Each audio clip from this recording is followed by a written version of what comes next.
What if I told you there were trillions of tiny bacteria all around you? It's true. Microorganisms called bacteria were some of the first life forms to appear on Earth.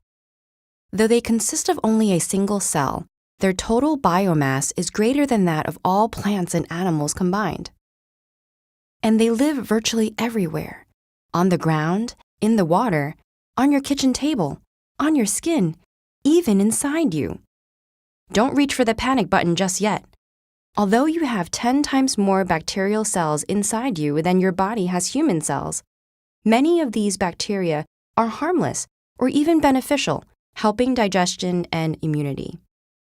But there are a few bad apples that can cause harmful infections, from minor inconveniences to deadly epidemics. Fortunately, there are amazing medicines designed to fight bacterial infections. Synthesized from chemicals or occurring naturally in things like mold, these antibiotics kill or neutralize bacteria by interrupting cell wall synthesis or interfering with vital processes like protein synthesis, all while leaving human cells unharmed. The deployment of antibiotics over the course of the 20th century has rendered many previously dangerous diseases easily treatable. But today, more and more of our antibiotics are becoming less effective. Did something go wrong to make them stop working? The problem is not with the antibiotics, but the bacteria they were made to fight. And the reason lies in Darwin's theory of natural selection. Just like any other organisms, individual bacteria can undergo random mutations. Many of these mutations are harmful or useless, but every now and then, one comes along that gives its organism an edge in survival. And for a bacterium, a mutation making it resistant to a certain antibiotic gives quite the edge.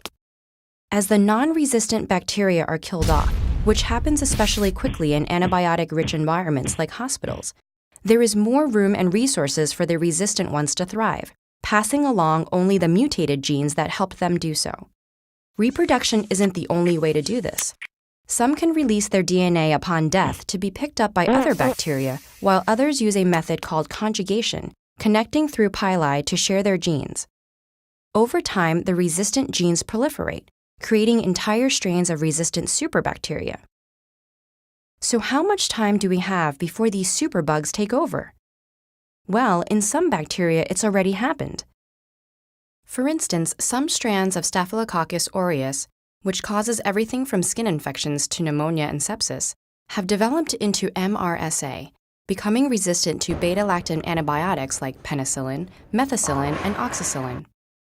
Thanks to a gene that replaces the protein beta-lactams normally target and bind to, MRSA can keep making its cell walls unimpeded. Other superbacteria like Salmonella even sometimes produce enzymes like beta-lactamase that break down antibiotic attackers before they can do any damage. And E. coli, a diverse group of bacteria that contains strains that cause diarrhea and kidney failure, can prevent the function of antibiotics like quinolones by actively booting any invaders that manage to enter the cell. But there is good news. Scientists are working to stay one step ahead of the bacteria. And although development of new antibiotics has slowed in recent years, the World Health Organization has made it a priority to develop novel treatments. Other scientists are investigating alternate solutions, such as phage therapy or using vaccines to prevent infections. Most importantly, curbing the excessive and unnecessary use of antibiotics, such as for minor infections that can resolve on their own, as well as changing medical practice to prevent hospital infections, can have a major impact by keeping more non-resistant bacteria alive as competition for resistant strains. In the war against superbacteria, de-escalation may sometimes work better than an evolutionary arms race.